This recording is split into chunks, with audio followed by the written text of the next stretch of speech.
Tuhanmu dengan cara yang bijaksana dan dengan nasihat yang baik. Jadi kalau nanti memberikan masukan kepada yang bersangkutan, bagus-bagus awak menyampaikan, mudah-mudahan dia bisa terima. Persoalan dia mau berubah atau tidak mau berubah itu urusan dia. Kewajiban kita sudah selesai. Tapi kalau kita tidak ingatkan, kita ikut berdosa karena perbuatan yang ia lakukan. Bapak-bapak dan ibu-ibu, oleh karena itu di perjalanan kehidupan ini kita harus saling mengingatkan. Ketika ada yang mengingatkan, maka yang diingatkan itu tentunya idealnya bisa menerima masukan dari orang yang memberikan masukan untuk tujuan perbaikan. Jangan pula nanti masukannya itu untuk menjerumuskan, itu tidak boleh diikuti. Yang harus diikuti itu kalau masukannya itu untuk tujuan lebih menyempurnakan perbuatan ketika kita melakukan perbuatan itu kurang sempurna. Itu sering terjadi di kehidupan ini. Apalagi bagi orang-orang yang tahu tentang suatu perbuatan yang harus dilakukan memenuhi syarat dan rukun itu. Dan biasanya orang yang seperti itu yang sering menemukan tentang berbagai kekurangan dalam apa yang dilakukan oleh orang lain dalam perjalanan kehidupan. Bapak-bapak dan ibu-ibu, kalau kita kembali ke hadis Rasul sallallahu alaihi wasallam, apa kata Rasulullah? Inna Allaha yadfa'ul bala amman la yusalli biman yusalli wa amman la yasumu biman yasum wa man la yahujja mimman yahuj walau la dafa'ullahi an-nasa ba'dahum li ba'd la fasadatil ard walakin rahmatullah qaribun minal muhsinin. Allah tunda turunnya bala bencana dari orang yang tidak melakukan sholat karena orang yang melakukan sholat, kata Rasulullah. Allah tunda turunnya bencana dan ujian atau bala dari orang yang tidak melakukan puasa dari sebab orang yang melakukan puasa. Allah tunda turunnya bala terhadap orang yang tidak melakukan ibadah haji karena orang yang melakukan ibadah haji. Kalau bukan karena Allah menunda turunnya bala dari sebagian manusia karena sebagian yang lain, maka pasti bumi ini akan hancur, kata Allah. Apa yang dimaksud dengan hadis ini? Orang yang dia mengaku sebagai seorang muslim, seorang mukmin yang dia mukallaf dan dia wajib melakukan sholat, tapi justru ia tidak melakukan, sewajarnya dia sudah dapat bala dari Allah.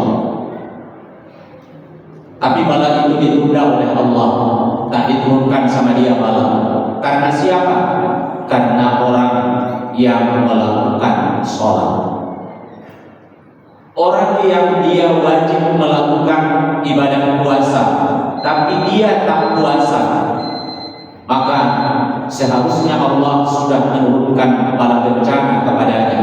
Tapi Allah tunda bala bencana itu karena orang yang melakukan ibadah puasa.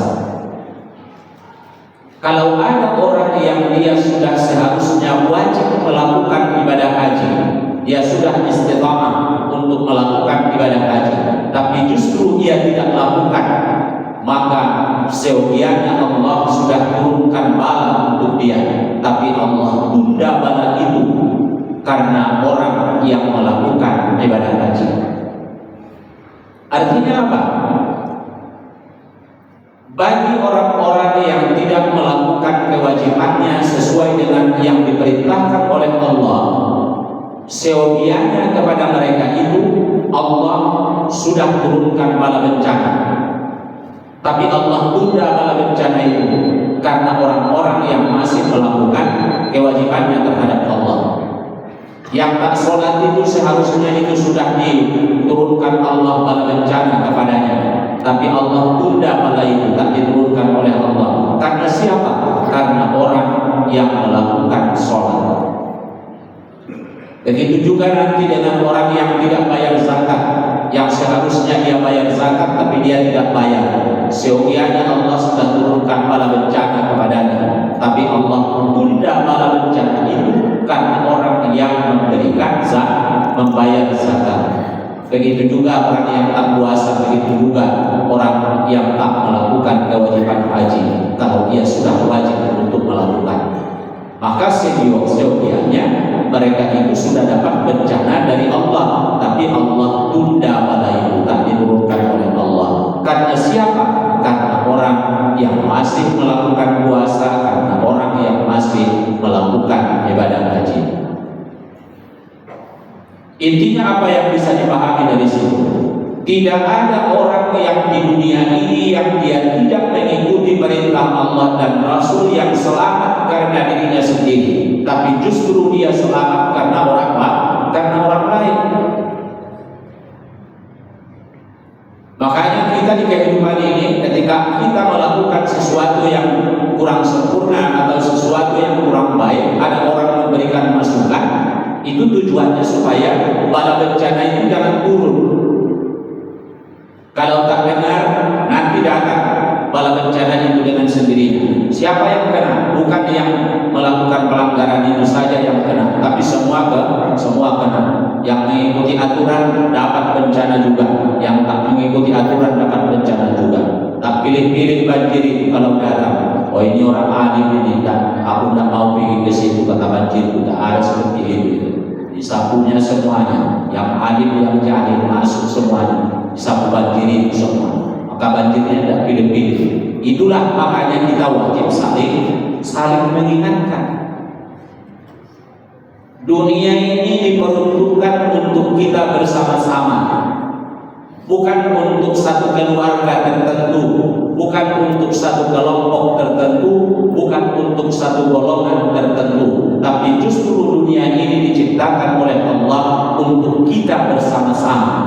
Jadi kalau ada orang menganggap kalau dunia ini diperuntukkan untuk keluarganya sendiri, betul itu. Atau ada orang yang berpikir kalau dunia ini diperuntukkan untuk kelompoknya sendiri, itu juga tak betul itu. Dunia ini diperuntukkan untuk kita secara bersama-sama. Karena itu kita wajib jaga kelestarian kehidupan ini dengan baik. Karena ini diperuntukkan untuk kita semuanya. Sebab itu ketika ada yang melakukan yang tidak baik, maka yang lain harus mengingatkan. Tak boleh saling membiarkan. Dalam biar aja gitu, nanti kan dia sendiri yang menanggung resikonya. Kan dia yang masuk neraka kalau tak sah sholatnya. Jangan.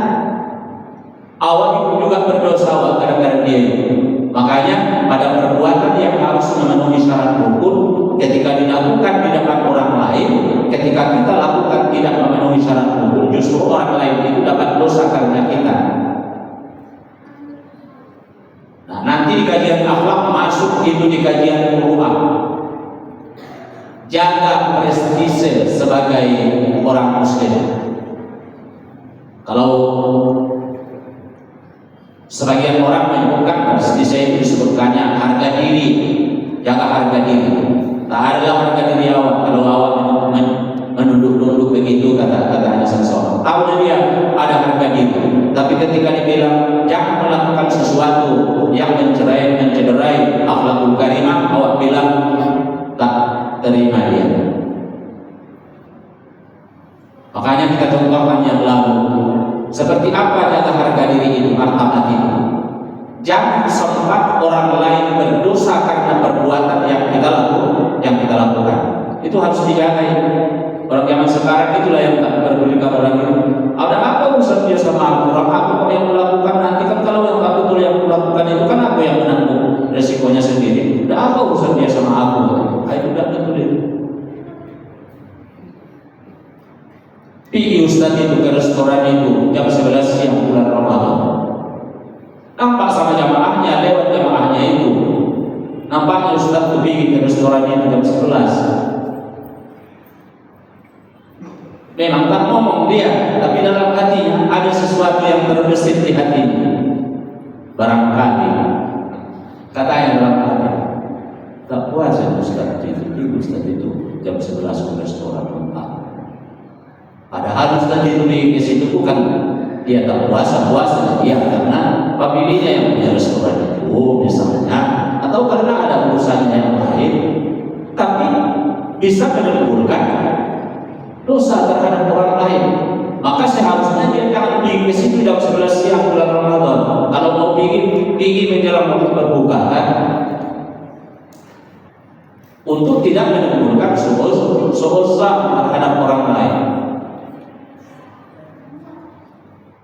Masuk bapak itu ke lokasi judi, yang dikenal bapak itu selama ini orang baik-baiknya, tapi pergi bapak itu ke situ, nampak sama yang lain, barangkali bapak itu main judi juga itu. Padahal bukannya main judi bapak itu ke situ, ada urusannya di situ. Itulah muruah itu. Sebab itu di kajian hadis, orang yang meriwayatkan hadis itu salah satu syarat diantaranya supaya hadis yang disampaikannya itu dipandang baik dan buat orang yang bisa menjaga harga dirinya sebagai periwayat hadis. Maka itu disebutkan kalau misalkan duduk di kedai kopi itu merupakan sesuatu perbuatan yang menurunkan muruah, maka ahli hadis itu tidak pernah duduk di kedai kopi. Sampai seperti itu. Apa salahnya rupanya dulu awal di situ kan orang yang minum kopi nyawa. Kalau misalkan itu dianggap sebagai sesuatu yang menurunkan muruah, maka orang periwayat hadis itu tidak akan duduk di situ karena akan menurunkan muruahnya prestisenya sebagai periwayat hadis. Nanti hadis yang disampaikannya itu kualitasnya rendah karena kurang dipercaya dalam menjaga dan memelihara akhlak. Intinya adalah bahwa kita di kehidupan ini tidak bisa selamat sendiri, tapi justru kita selamat karena orang lain. Itu yang diambil dari hadis itu. Di hadis yang lain Rasulullah SAW bersabda di hadis qudsi, "Laula syuyukhun lil ilahi rukkamu wa sibyatun minal yatama rukkamu wa muhmalatun fil balati rukkamu la subba alaihimul adabul awja'u." Kata Allah, kalau bukan karena lanjut usia yang masih tetap rukuk kepada Allah, itu satu. Kalau bukan karena binatang ternak yang berada di padang penggembalaan, itu dua. Kalau bukan karena anak yatim yang masih dalam sapihan ibunya, tiga. La subba alaihimul adabul awja'u. Niscaya Allah akan menimpakan ujian, bala, cobaan yang sangat pedih untuk kamu, kata Allah. Maka yang bukan lanjut usia, yang bukan anak yatim, yang bukan binatang ternak, itu selamat di perjalanan kehidupan ini karena lanjut usia yang masih kuku itu, karena anak yatim yang masih banyak dalam sapihan ibunya itu, karena binatang ternak yang masih ada di padang penggembalaannya. Siapa itu? Kita inilah yang bukan lanjut usia. Maka yang bukan lanjut usia itu selamat di perjalanan kehidupan ini karena lanjut usia yang masih rukuk. Tapi kalau usia sudah lanjut, anak pun tak suka lagi. Dalam bikin aja ke pantai asuhan daripada menimbulkan dosa. Padahal itu yang jadi dosa itu. Dah masukkan bapak saja bapak ke pantai asuhan, susah kita mengurusnya itu, nanti muncul dosa karena itu. Memasukkan dia ke pantai asuhan itulah dosa itu. Tapi justru yang memasukkannya itu karena menghindar untuk tidak menimbulkan dosa.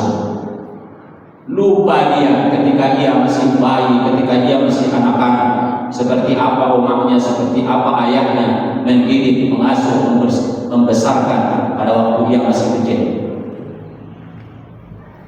Makanya Rasulullah SAW ketika didatangi oleh seorang sahabat, apa kata sahabat itu? Ya Rasulullah, aku ya Rasulullah, aku, kata sahabat itu kepada Rasulullah, aku kasih makan dia, aku urus dia sampai lanjut usia, aku gendong dia kalau dia tidak bisa berjalan kemana dia mau pergi. Kata sahabat itu, apa sudah cukup ya Rasulullah untuk membalas jasa umatku itu? Datang kata Rasulullah SAW, belum ada 1% dari apa yang engkau lakukan itu untuk mengimbangi apa yang dilakukan oleh umatmu itu sama kau, kata Rasulullah. Tidak sampai 1%. Dan digendong-gendongnya umatnya itu kemana-mana, tak bisa lagi umatnya itu jalan, digendongnya kemana-mana. Kalau makan tak bisa lagi umatnya itu menyuap, disuapinya umatnya itu. Dan cukup itu ya Rasulullah, bisa menggantikan jerih payahnya ketika umatku itu membesarkan aku, mendidik dan mengasuh aku ya Rasulullah. 1% pun tak ada itu yang kau buat itu, kata Rasulullah.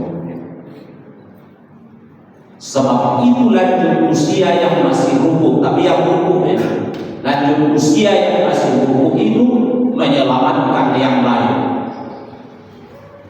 Anak yatim yang dalam masih sapihan ibunya ini, justru itu yang menyelamatkan yang lain. Binatang ternak yang di penggembalaan itu menyelamatkan yang lain. Jadi yang lainnya itu bukan selamat sendiri karena dia selamat karena yang lain tadi. Bapak-bapak dan ibu-ibu, karena itu kita saling mengingatkan di perjalanan kehidupan ini. Ketika ada orang memberikan masukan untuk kesempurnaan dan untuk perbaikan, berterima kasih awal sama yang memberikan nasihat. Jangan pula asik membantah di kehidupan ini. Kadang-kadang dikasih masukan dibantahnya. Dibacanya ayat Quran waktu berkhutbah, khutbah Jumat. Kesalahan bacaan ayatnya itu ketika diingatkan dia secara baik-baik, itu tujuannya bukan menegur atau bilang, untuk tujuan supaya nanti ke depan bisa lebih baik dan bisa lebih sempurna. Apa dia bilang? Tidak ada yang sempurna di dunia ini, tentu ada yang sempurna. Itu artinya kan dia tidak menerima ini. Lalu mana yang salah itu katanya? Awak sampaikan yang dibacanya ayat yang salah itu tadi. Dia tidak punya konsep untuk berkhutbah ini, yang khatib ini. Waktu berkhutbah dia tidak punya konsep. Apanya bebas. Ceritanya tak kemana-mana, berlaku ke sana kemari karena tidak ada yang dipedomaninya ketika berkhutbah itu. Bacanya ayat Quran bersamaan, diingatkan. Tujuannya untuk mudah-mudahan lebih sempurna nanti ke depan. Tak ada yang sempurna di dunia ini, Tuhan yang sempurna katanya. Oh iyalah, kau bilang. Lalu marah pula dia sama Allah. Aku sudah belajar namanya aku katanya. Oh iya Ustaz, iya. 7 tahun aku belajar nama, katanya sama Allah. Di mana itu Ustaz? Dibilangnya di Mustafawiyah. Itulah dibilang. Datang pula sehawa. Aku pun tambahkan Mustafawiyahnya, aku bilang waktu itu. Tapi aku memang udah lama tamat dari sana, tahun 73 20 tahun.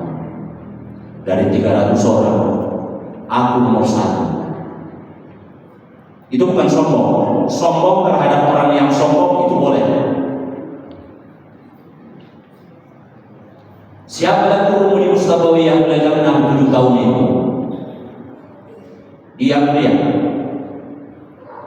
Itu karena dia tidak mau dinasehati, tidak mau dikasih masukan untuk lebih baik ke depan.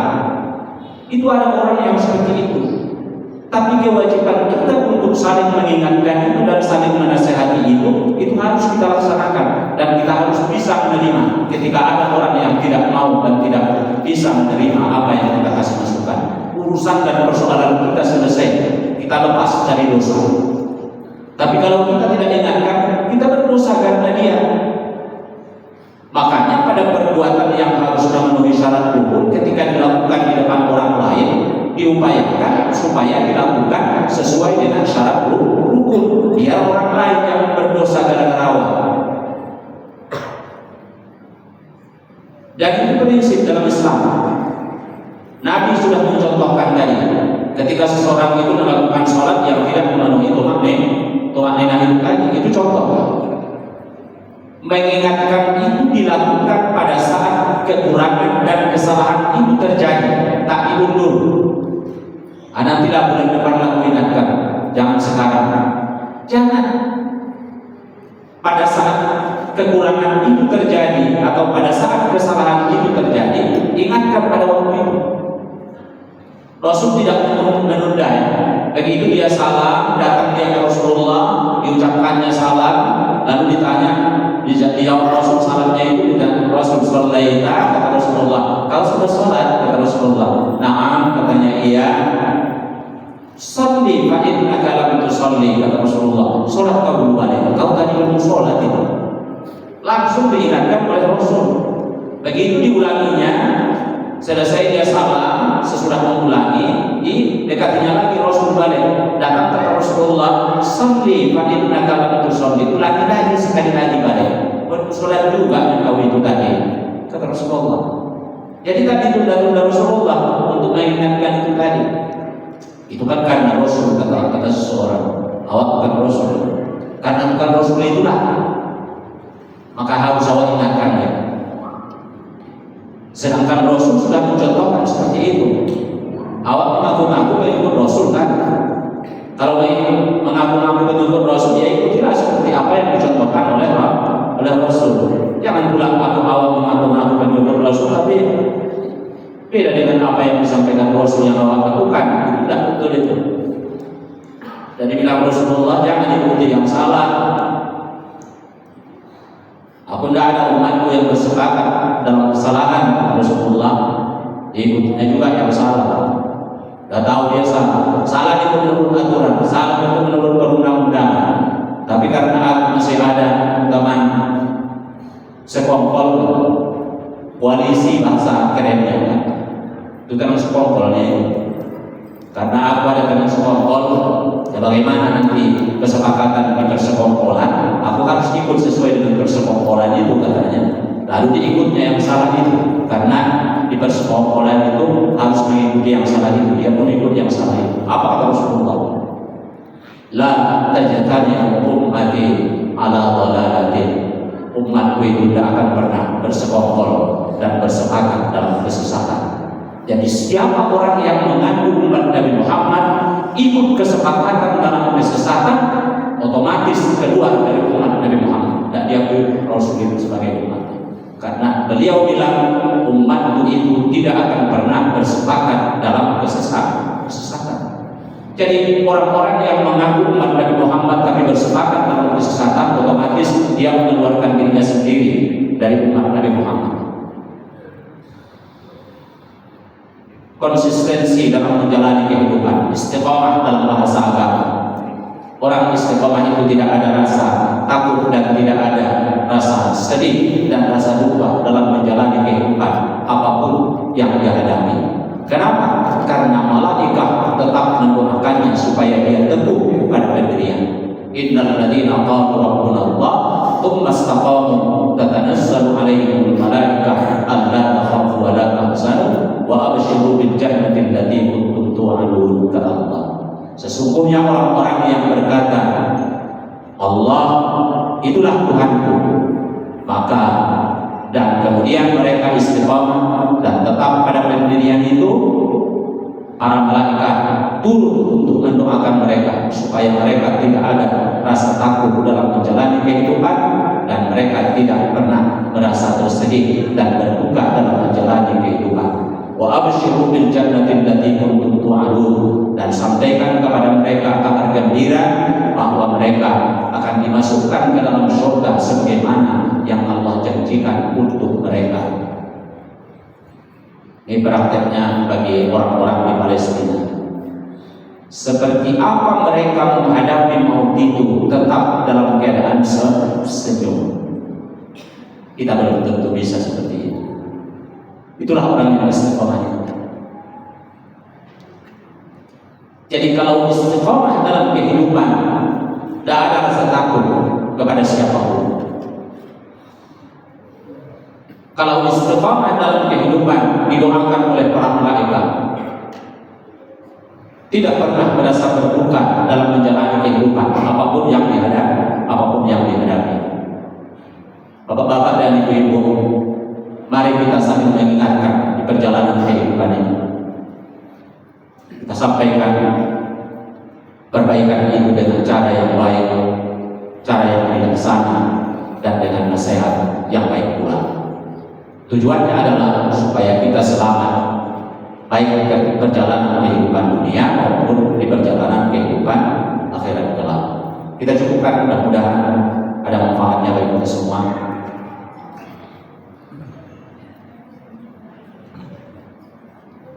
Bismillahirrahmanirrahim. Alhamdulillahirabbil alamin. Wassalatu wassalamu ala asyrofil anbiya'i wal mursalin wa ala alihi wa ashabihi ajma'in. Rabbana fa'alna bima 'allamtana wa 'allimna alladhi yanfa'una. Rabbi faqihna wa faqih ahlana wa qarabatin lana fi dinina. Allahumma arham jama'ana hadza jam'an marhuma wa taqabbal min ba'dihi taqabbalan mubarakan ma'suma. Rabbana atina fid dunya hasanah wa fil akhirati hasanah wa qina adzabannar. Wa sallallahu ala sayyidina Muhammadin wa ala alihi wa ashabihi ajma'in. Walhamdulillahi rabbil